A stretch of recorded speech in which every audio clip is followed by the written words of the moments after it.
This is Business, Equity, and Opportunities. Welcome to Business, Equity, and Opportunities, the place to feed your entrepreneurial spirit. I'm Scott Sander. If this is your first time with us, welcome. Thanks for spending your time with us. Every week we feature stories in 7 topics to help you sketch out your own vision of small business success. Getting started, acquiring capital, accounting and bookkeeping, staying on top of the week in business, and running your business. We also focus on an industry and share a success story. You'll hear from professionals, community leaders, our own team of experts, all sharing experiences, ups and downs, so you can learn and build and grow your own company. We're here every Sunday morning on Wish TV, live streaming too on wishtv.com. You can see much of our content and share it on demand at BEOshow.com, and that site grows every week with new resources. While you're there, sign up for our podcast to listen anytime, anywhere on your schedule, and sign up for our weekly newsletter, and we update that every Tuesday. Now, to the business of business, here's what's coming up today on Business, Equity, and Opportunities. We hear from the president of Fifth Third Bank in our Access to Capital segment. We meet Indiana's Exporter of the Year. Courtney Kincaid is back with tips on accounting and bookkeeping. How new businesses in Speedway get ready for the 500 crowds. We meet the Women-Owned Business of the Year and celebrate Asian American heritage in our success story. This is Business, Equity, and Opportunities. Getting started. Topic 1, getting started. We celebrate small business every week, but it's National Small Business Month in May.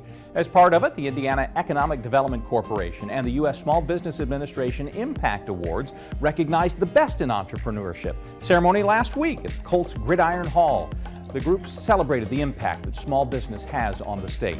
The honors included the 2023 Indiana Small Business Development Center Small Business of the Year, the SBA 8A Graduate of the Year, the Small Business Person of the Year, Small Business Administration's Exporter of the Year. The event also included the Indiana Small Business Development Center of Excellence and Innovation. SBA Region 5 Administrator Jerry Sanchez-Aglipe was there for the ceremony. National Small Business Week is the most important week of the year for the United States Small Business Administration. For nearly 60 years, every president has declared National Small Business Week the first week in May to honor our small businesses in the United States, to recognize their critical contributions in creating 2/3 of our jobs and also powering back our economy.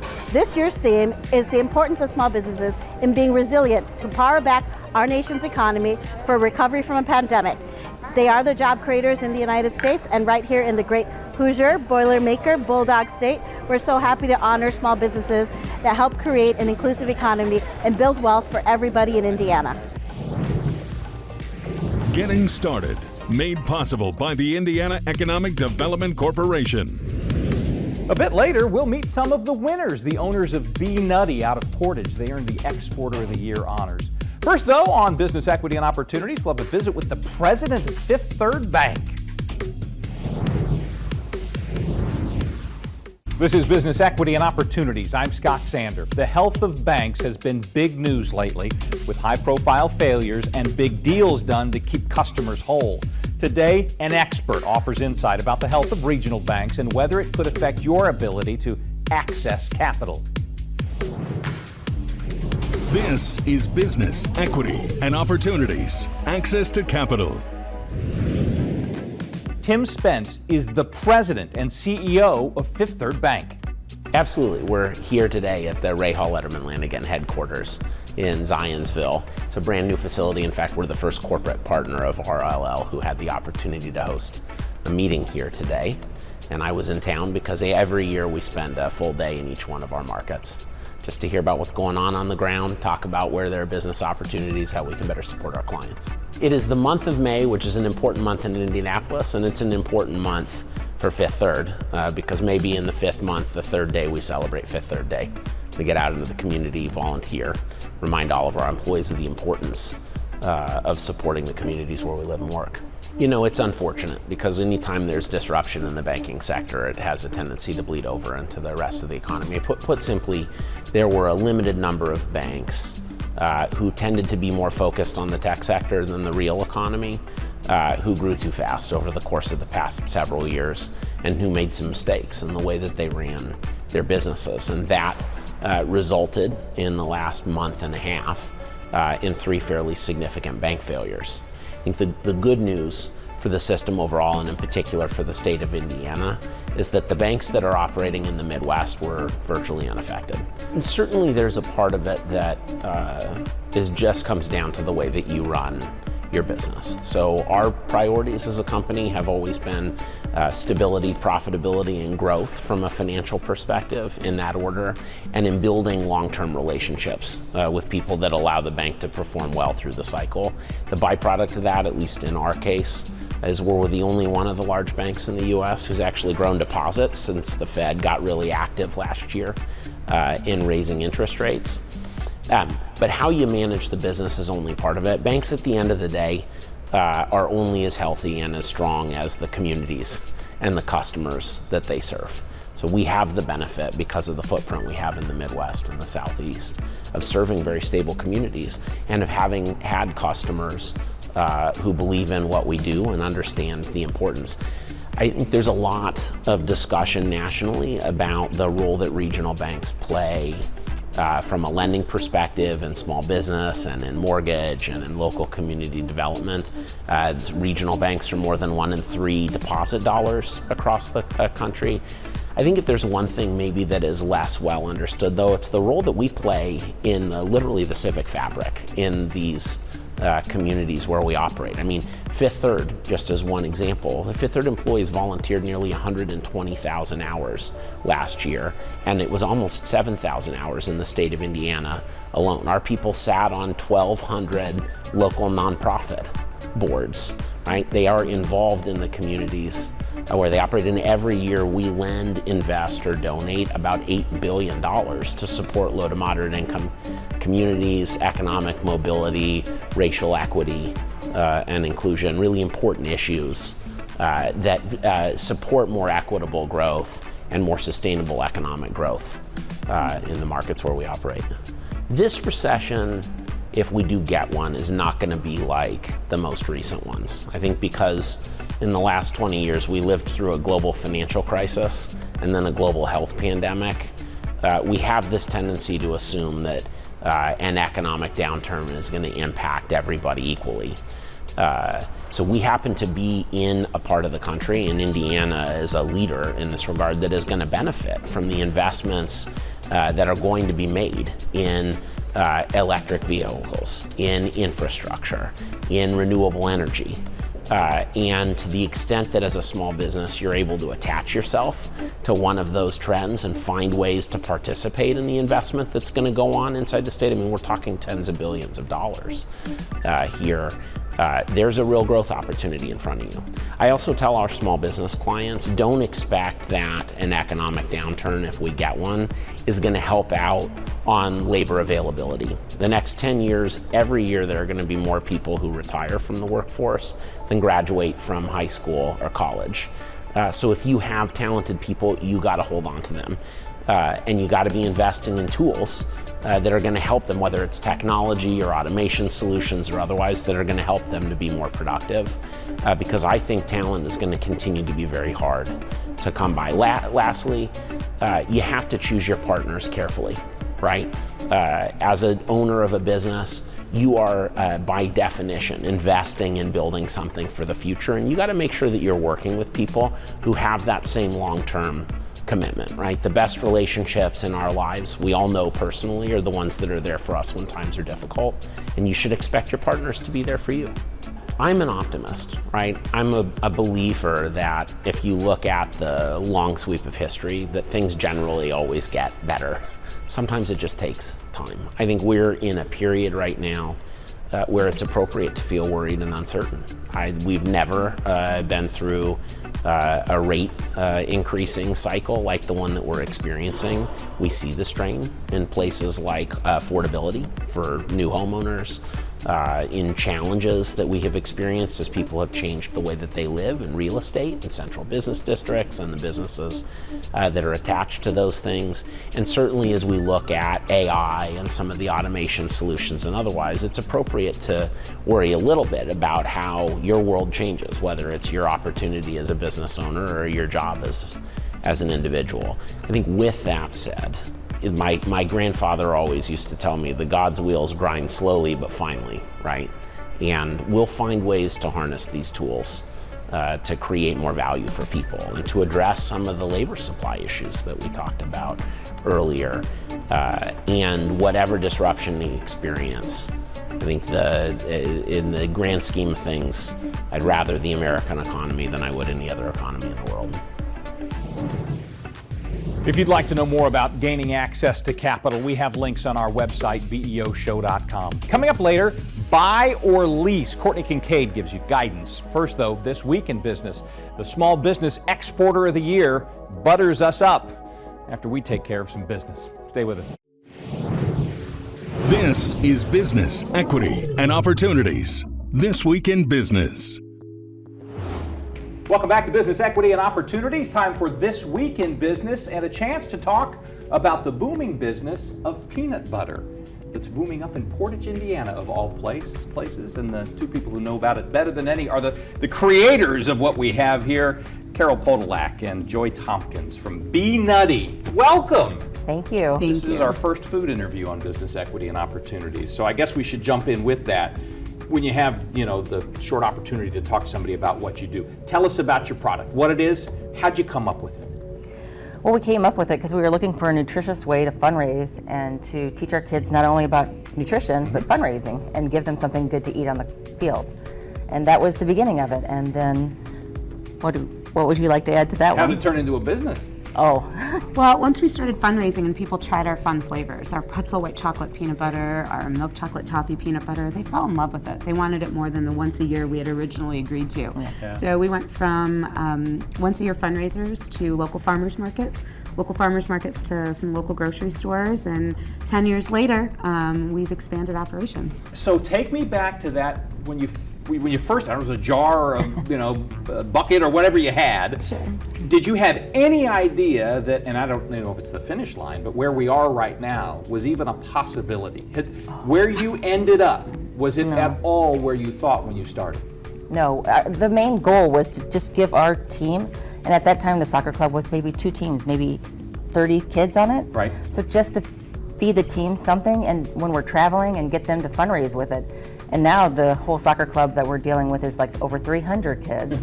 And what we thought was going to be once a year is now turned into multiple times throughout the year. And it's spread from there to local store shelves to like the state. And now, we've been feeding people around the country and around the world. So, and that's why we brought you in today, and you were kind enough to spend time in a busy world to talk to us. The Indiana Exporters of the Year from the Small Business Association. We talk about the SBA a lot with our friends who are watching right now. You are now at a point where a lot of them would like to be. What would you say to them? I guess with the SBA experience, first of all, what was your connection? What support did you get through the SBA? And how did you get to this award? It's a pretty nutty journey, pun intended. So when we started growing onto a national scale, we started to work a lot with the state of Indiana, the ISBDC, the IEDC, and the SBA. And when we started to get access to those resources, which are available for everyone here in Indiana, we learned about something called the Export Accelerator. It's only here in Indiana. It's called the Indiana Export Accelerator, and the ISBDC offers it. And our coordinator signed us up for what we thought was a class. We thought we were going to learn a little bit about export and decide if we wanted to maybe dip our toe in the water. It's really more of an incubator. They take you through a 12-week intensive program, and when you're done at the end of it, you have all the resources you need to start exporting. And that's really what happened. It's been a fantastic journey. They introduced us to additional resources like XM Bank and food export of the Midwest, which is with the U.S. Department of Agriculture. And there's a ton of help, both financially and educationally, to help you grow your business. So we decided to give it a shot. We said yes, and we can't believe where we are. It's been a little less than 2 years of exporting. And you're already award-winning at it. Is that intimidating? Does it take this sort of moment of courage to say, I have a thing that sells locally, it sells well, I'm happy, but there's a bigger prize out there? I mean, you could very well have said, no, we're good. It was terrifying. Was it? It was absolutely. It wasn't just intimidating, it was terrifying. When you think about, I have no idea how to ship a package, let alone a pallet or a truckload of peanut butter to another country. There's so much help, and that's what was great, is we were able to meet people who knew things that we didn't even know we needed to know. And so we were very scared really every step of the way, but when we realized that what was available to help us, we really got our courage up and we said yes, and it's been fantastic. What, if you're allowed to say from your business contracts and contacts, where do you ship to overseas, and what do people in your export markets crave the same flavors that people say do in Brownsburg and Bippus? Yeah. Great They question. don't necessarily crave the same flavors, but we can also create flavors to their market if we wanted to. Have you done that? Is that like how does that work? Well, we do A lot of fun R&D. So we really meet and talk to distributors and grocery stores in other countries. We've had a chance to travel to some of those countries, do market research, see what's on the ground there, and then come back and take what we learned and try to incorporate it into something that we think is going to work well. And that's one of the funnest things that we do at our facility, which we call the Nut House. We have a whole team, She's good and with we the puns. We do. We love our peanut puns, but we have a lot of fun trying all those flavors. Yeah. So, for instance, what countries, if we're traveling internationally, might we actually see BNutty in? Yeah, so you would have an opportunity to see our products sold right now in Dubai, Saudi Arabia. We've shipped to stores in the UK, Ireland, Australia, France, Egypt. Are they always branded BNutty there, or do you do No. private label things as well? Both. We do both. So some are branded BNutty and some are branded private label. We're just getting ready to launch into the Singapore and the South Korean market, so we're really excited about those two new additions. As a soccer club is how this all started, trying to raise money for the kids. Yeah. Does it still do that? You still got a We still fundraising do. component? We still do, and we do fundraising for other groups also. You know, as two soccer moms from Indiana, what was important to us was to stay true to our mission. We started out fundraising, and that continues to be a really important thing of what we do each and every day. We take the profits from the peanut butter that we sell, and we invest them back into our local community and back into student athletes. We provide scholarships for student athletes. We fundraise to build an 8 soccer field complex right down the road from our production facility in Portage, Indiana. We provide tuition assistance with books. We help our students fill out their FAFSA applications. We're really invested in trying to take what we're growing and grow what's happening in our community. And that's really important to us. It's clear that this was important before you got success. Do you was. see, though, that doing good for your community further fuels your success? 100%. Absolutely. We really feel like you get what you put out, and that's something that we try to think about each and every day when we make decisions is, what does this do to further our mission? What can we do next? If we grow a little bit more, how much more can we help people? And that's just really been fantastic. You'd echo that? Absolutely, absolutely. It's been fun to watch the business grow. We started off as 2 moms, and now we have over 60 people, working with us to make this mission possible, and kids all over the country and world, and people, grown-ups loving it. But it was just a really good way. We spent time on the weekends doing farmers markets, teaching the kids how to, tend money and make trades and negotiate and figure out like the sales side, and actually to get them to go outside of their little perimeter. So they would travel to Illinois, they traveled to Indiana. We went all over doing farmers markets. Asked a little courage from them as well. Yeah. Not bad. It was a lot of fun. I guess if you could, give our friends down the line some encouragement about that process of, I have this product or this service, and maybe I have already even established a small market around myself. That step that you took, both through the SBA, and then also saying, yep, let's ship it overseas. That's a tough decision to make. Scary. It was scary, but I would have to say the biggest lesson we think that we've learned is you don't have to know everything. You just have to have access to people who do. Yeah. And that's been really fantastic. Being a business owner is scary, and you think you're only relying on yourself until you get plugged into a network of resources and realize there's places to get answers, people who've already done it, and they're willing to tell you what they did right and what they did wrong. And we learn something new every day. It's definitely a journey. Well, it's been a fantastic success story. Again, Exporter of the Year through the SBA. And I understand that you have a chance at a regional and maybe national award as well. So our good luck to you on that process. Thank you. And let us know so how much. things keep working and growing for you. We appreciate it. Thank you. Carol, Joy, thank you. Thank you. BNutty is the Indiana-based product. This Week in Business is made possible by InnoPower. If you have a business event that you'd like us to mention, send us an email, beo@wishtv.com. Coming up later, it is Running Your Business Day to Day. Next, though, Courtney Kincaid offers advice about when to buy or lease, pros and cons, when we return in about 95 seconds. Grow your business with Wish TV's featured business directory. For less than $200 a month, be one of the limited businesses in 30 different categories, benefiting from one of the top visited websites in Indiana and Indiana's only statewide news station. Space is limited. Contact us today.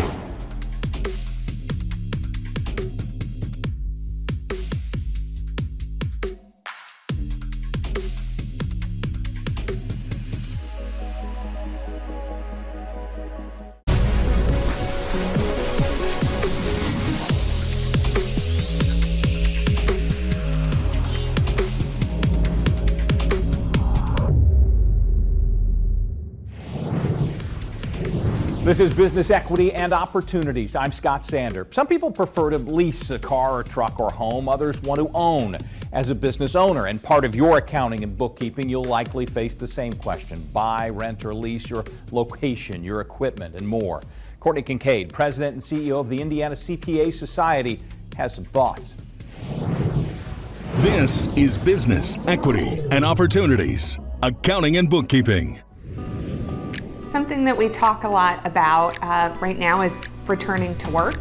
People are still trying to find out what their needs are as they start new businesses that have popped up post-pandemic, and commercial real estate, and also the leasing or buying of equipment. Leases and purchases can, be treated differently from a tax perspective. So there are some things to take into consideration there.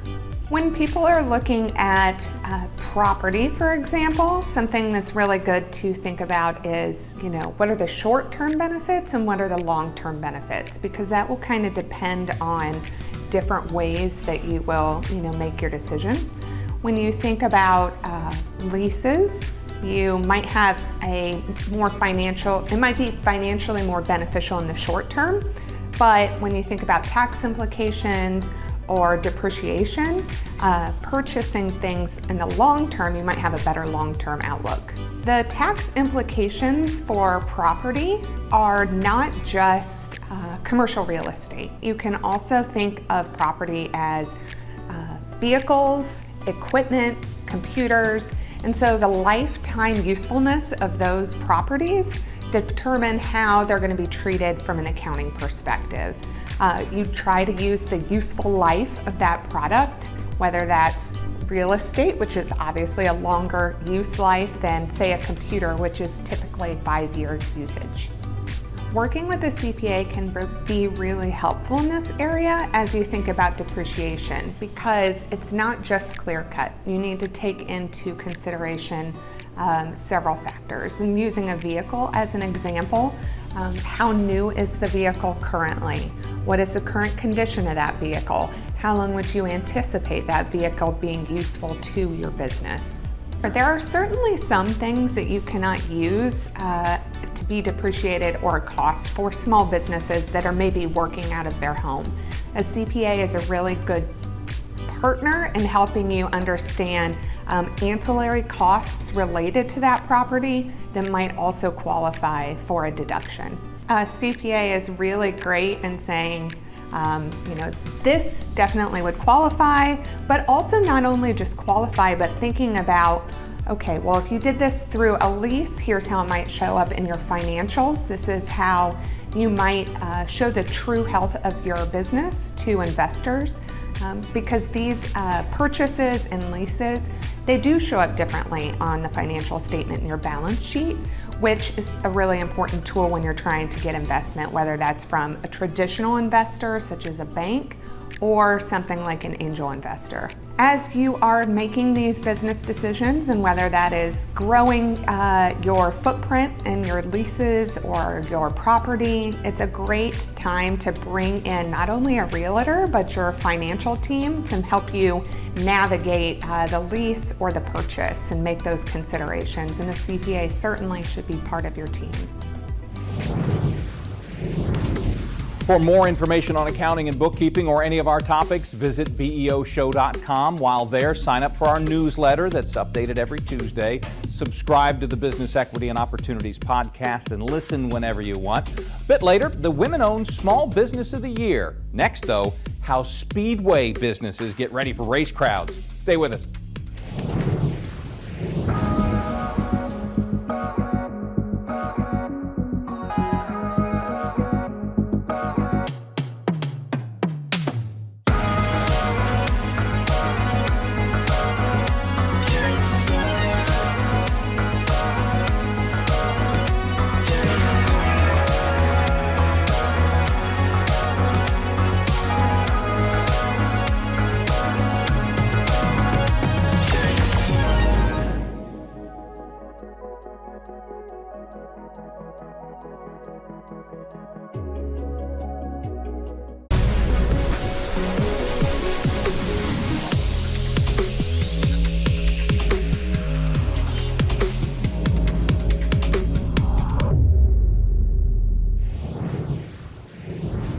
Welcome again to Business Equity and Opportunities. I'm Scott Sander. Today it's time for running your business day to day. We're halfway through the month of May in Indianapolis, so we thought there's a good time to visit the town of Speedway, check in on some new businesses there, see how they're getting ready for race day crowds.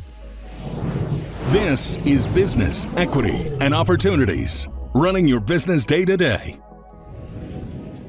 Brooke Minnix is the owner of B. Designs and board president of the Speedway Chamber of Commerce. Well, you are at B. Designs, our very new location. We just moved from down the street to this building at 1320 North Main. And we have been in business for 7 years with the storefront. We used to be behind Charlie Brown's in a tiny little garage space that we made into a shop. And we moved here April 14th, had our grand opening. We also had a huge kickoff to May event, and we are rolling for May here. May is definitely our Christmas, always has been, and every year it gets better and better. And now that we've moved down to this location and are kind of front and center and, more visible, it's even better. So May is definitely huge for us, and it's our best month of the year by far. Obviously the other one would be December, Christmas time. But yeah, definitely the biggest month of the year. We see so many people, meet so many new people, and it's a great time of year. I feel like I've learned a lot from the last few years.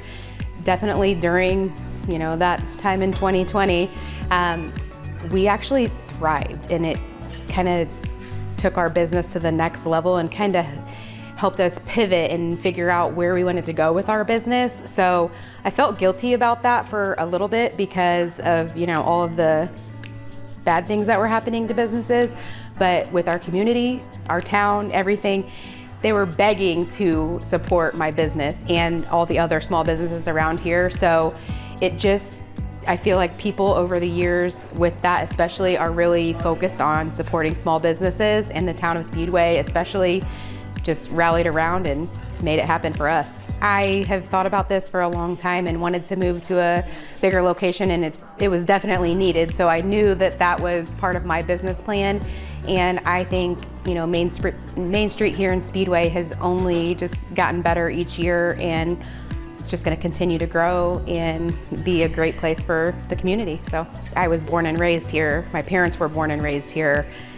I'm, a part of my community. I have a business here that was a dream for a long time. I made it happen, and I want to continue to do that and be a part of the community. I'm part of the chamber. So yeah, that's the huge difference for me. This is my home, and Speedway, it's a small town within a big city. So there's just something very special about it, and it's kind of hard to explain sometimes. I want my business to succeed, and I want other small businesses around to succeed. I have other business owner friends on this street in Speedway. I support their businesses, but I don't want just myself to do that. I want to be a part of helping, spread the word and letting other people know how great these other businesses are. So of course I want to be a part of it, and I live here. I'm raising my son here. My husband and I are here. We're both small business owners actually. So we just want to be a part of it and help where we can. It's a great place to just kind of walk around. You can check things out. You can pretty much spend a whole day here. You can start, with some coffee. We have 2 great coffee shops. Then you could have lunch. You could shop around at a couple of different boutiques. You could even shop for your dog, your pets.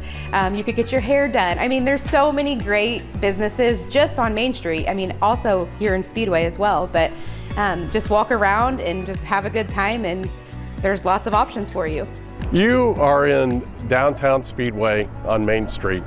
We're at 1255, right in front of the PRI building, right across from our new development, which is the 1300 block of Main Street. This is a combination of shops on the lower level, and we have 2 floors of condos and Airbnbs that are up on top. So this is a great place to be in Speedway, especially in May. In 2005, the Speedway Council basically had a vision of it's time to change. Our AVs were going in the wrong direction, assessed valuation, and businesses were moving out. We had, it was basically, this town was built around post-war economy, and it was time to make changes to get ready for a new business climate that we need to get ready for. I think that vision back in 2005, turned out to be what we're experiencing today. Bringing and attracting new businesses. Dallara is one of the first businesses in the town of Speedway. We have major stakeholders like Indianapolis Motor Speedway and Allison Transmission. For them to stay here and succeed, we had, they set the gauntlet high because Allison needed to attract the engineers into their company in order for them to succeed. And Indianapolis Motor Speedway needed, they're attracting 300,000 people every May. And they definitely we're on the doorstep of the Indianapolis Motor Speedway. And we definitely wanted to set that plate and set that transition for the future. And so it took a lot of planning and relationship to changing Main Street right here. In 2005, we'd be lucky to see a car go down. And we just had vacant buildings that had to be torn down, and then find out what are we going to do, how are we going to change it. And Dallara stepped up, and they got the Indy contract for their cars, and they invested in our community, and through that we were able to make several changes along Main Street, and we're still making changes. My wife and I decided to stay here in Speedway and instead of move, so we realized that we had joined that motion towards change. And our kids were successful, very successful, in going through the Speedway school system. And we wanted basically to make the town of Speedway mirror the school systems and do things even better. I think Speedway's in a very unique position. We have our own water company, our own sewer plant, and school system. We control a majority of our destiny. And after several years of planning, 2009, we launched, what our vision would be for the town, and this was part of it. Wider streets, more walkable streets, again, shops that you could be. It used to be Speedway, you had the grocery store. All the grocery stores, when the shopping center opened up, a lot of the small stores moved to the shopping center. Now they're coming back. They're coming back. They want the uniqueness of the street, Main Street and Speedway. And I think it's really great to have the Indianapolis Motor Speedway, who is a fantastic neighbor to the town of Speedway, a large business like Allison's, who hires top people and is always looking for good people, and that they can buy their home in Speedway and walk. And it's a very walkable town, and we're increasing it all the time. My hopes are that we continue to update our infrastructure. We're nearing our 100-year anniversary, so that has to be updated all the time. And I think that we will continue to add new and vibrant businesses on Main Street and make it, a place that you want to be here all the time. And I think a lot of that has already happened, but I want it to continue to happen. I think redevelopment should never stop. You've got to be continuing changing with the environment and investing in your community. And I think it's great to have a small town in a large city, because we're 15 minutes from the airport. Downtown we're 15 minutes. And it's great to have the Speedway. Our location is fantastic. We get to know, we have 14,000 residents, and a lot of them like to come out and celebrate. We have another big celebration on here on Friday night before the race, Rockin' on Main. Clayton Anderson's going to be here, and he is fired up about coming down here and putting an event on. And I think that will bring the people out. So, safety is a major concern of the town of Speedway. We have our own police force and our own fire department.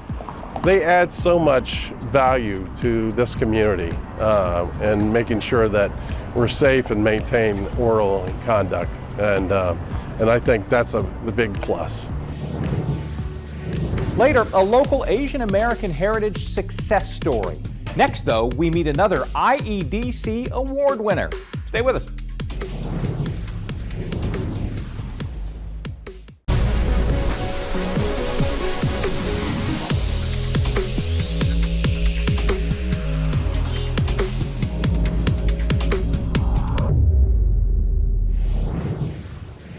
It is the time on Business Equity and Opportunities when we focus on an industry. Last week, the Indiana Economic Development Corporation recognized 7 small businesses that have worked with the Indiana Small Business Development Center to start, grow, or pivot their small business. Today, we meet 2 of the award winners. This is Business Equity and Opportunities. Industry Focus. This is a special time for us at the Indiana Economic Development Corporation. It's National Small Business Week. And here in the state, Governor Holcomb issued a proclamation naming it Small Business Week throughout the state. And so the IEDC and the Indiana Small Business Development Center, we're going all over the state recognizing outstanding entrepreneurs and small businesses that make Indiana communities places where people want to live. Yeah, today we're at Butler University handing out our Woman-Owned Award to Indy Power Products, Nancy Ryder and the team there that have done an absolutely outstanding job getting that business off the ground and growing, and I'm excited to recognize their hard work. Well, obviously it's the month of May, and this wraps up a busy week for us, but the entire month of May is a chance for us to recognize our outstanding entrepreneurs and small businesses. We have a luncheon planned for next week to recognize small businesses with the U.S. Small Business Administration, and then obviously lots of time out of the track this month. The recognition is really very humbling, and I'm pretty honored given the fact that there's so many small businesses in the state of Indiana, so many great small businesses. Being a woman who owns a small business, it takes a lot of hard work, and the recognition really is special. Sure, I started the business primarily as a contract services business, and about 3 years ago we pivoted. My husband Jim joined me, and we decided that we would develop, engineer, produce, and distribute our own products in the aftermarket automotive industry. We've always worked together at the same company, or at the same company, sometimes together, sometimes not, and did a lot of engineering work up in Michigan, and then moved to Charlotte and did a lot of racing in Charlotte, and then luckily we landed here in Indianapolis, which has a great race history as well. It's been a really pleasant surprise since we've come to Indiana to learn that some of the top quality resources are right here in our backyard. We utilize several resources locally to help build our products and distribute our products, and we are firm believers that we couldn't grow our business without the help of our local network of small businesses, so happy that we could find the community. Well, we come from a unique background, so our standards are a little bit different than some people. So when we find the connections here, they're strong connections, and we know quality when we see it. We have found that quality in some small businesses that we utilize, and so those connections for us are just invaluable. I mean, we cannot do what we do without relying on people who focus on what they do. So we take that and it fits right into our business goals. We have worked with a company in our past lives that started out small. We were a couple of 80 employees. They ended up with 4,000 employees. Now we kind of see ourselves following that same philosophy and strategy to grow our own business. It's really exciting to watch Jim's design and technical input turn into a product that we can actually make, and I can take it and distribute it and brand it and sell it. So it's soup to nuts. It's really exciting. If you see something that you kind of dream up happen, then that's the part that's exciting for me, is to be able to take something from the computer screen and see the end user take it and build something out of it. As an engineer, that's what you really like to see. To learn more about the work of Indy Power Products, look for our links at beoshow.com. Coming up next, we wrap things up with today's success story. Stay with us.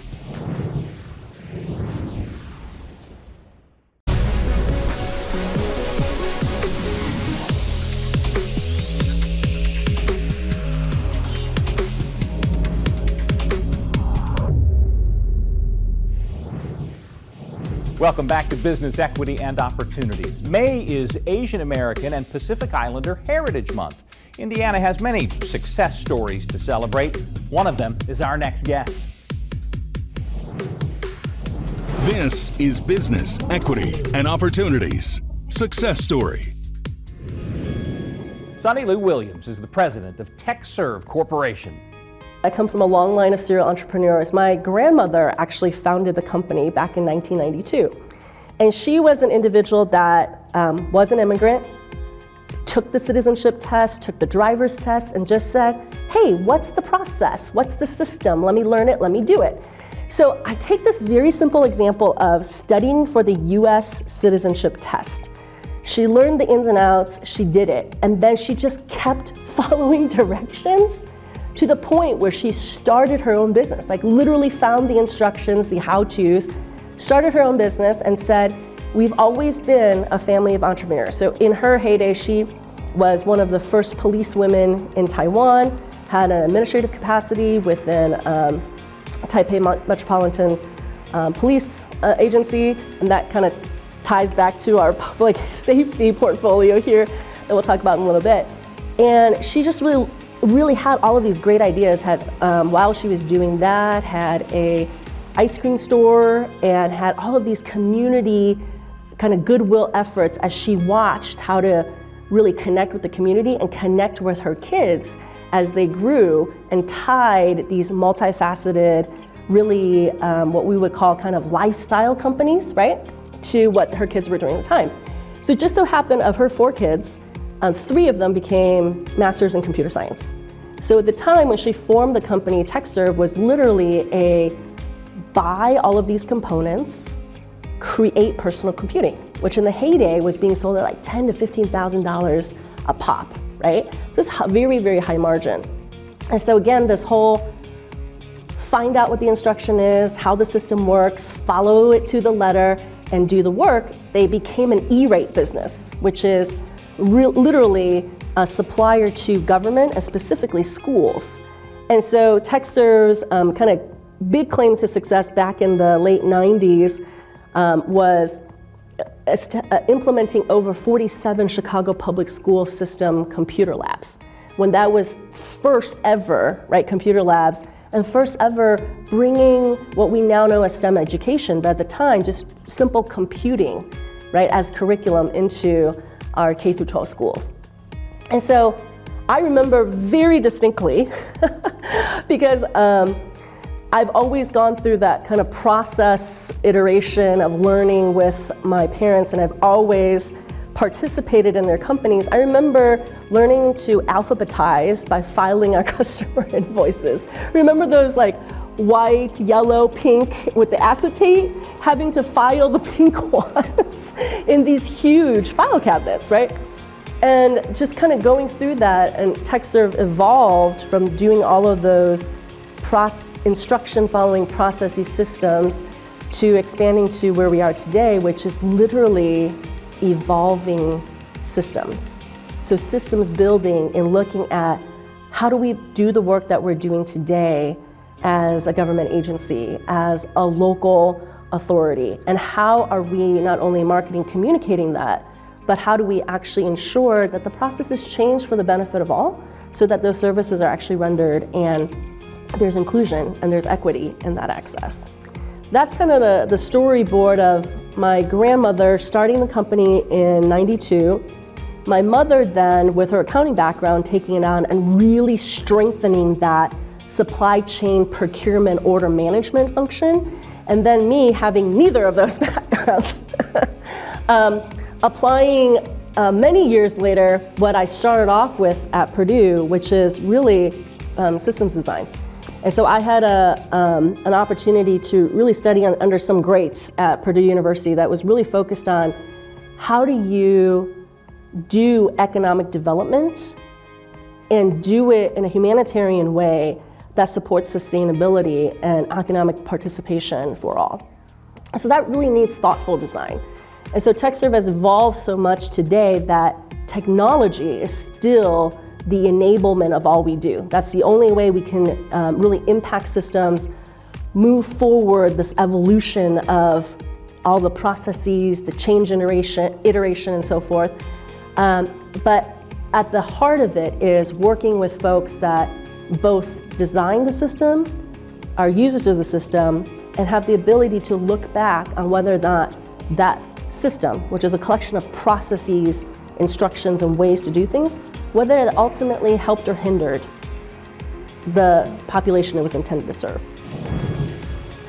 That is Business Equity and Opportunities for this week. Our thanks to everyone who shared their business and life experiences with us today. If you need more information about anything you saw on the show today, visit the links you'll find on our website. It's beoshow.com. You can also find past segments of the show from each of our 7 weekly topics.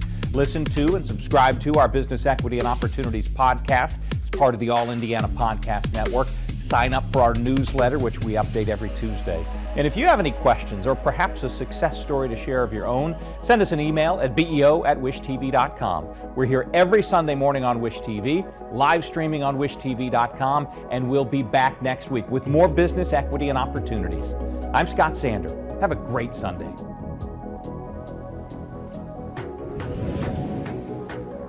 Business Equity and Opportunities is made possible by Indiana Economic Development Corporation, InnoPower, Bose McKinney & Evans, Gemco, and Fifth Third Bank.